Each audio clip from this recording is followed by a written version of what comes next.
Malaria વિરોધી માસ. બરાબર.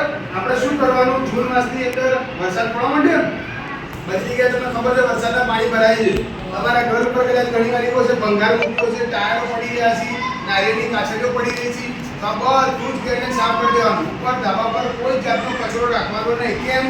વરસાદ પડે પાણી એમાં ભરાય, પાણી ભરાય એટલે મચ્છર શું થાય?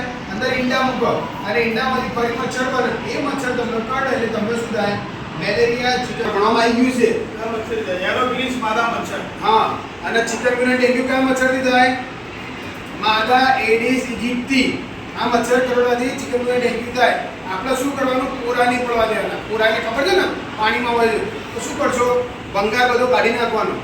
ઘરમાં વાપરવાના જે બહાર વાસણો ભરી રાખ્યા છે એને બધાને હવા ચૂસ ઢાંકણથી ઢાંકેલા રાખવાના.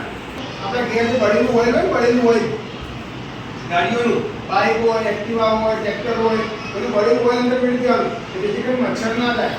બરાબર. આશીભાઈના કપડાં પહેરવાના. વરસાદની સિઝન વધારે વરસાદ જામે ને તો બધા આશીભાઈના કપડાં પહેરવાના. રાતે ઊંઘવામાં મચ્છરદાનીનો ઉપયોગ કરવાનો. બરાબર.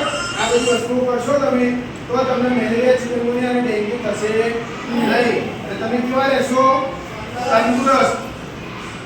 પછી મહિના બધા તહેવારો ચાલુ થશે. તહેવારો ચાલુ થશે. શ્રાવણ મહિનો, ભાદરવો મહિનો, આસો મહિનો. તહેવારની મજા પણ લઈ શકશો ને. બીમાર હશો તો કામ પડી ગયા છો. બરાબર.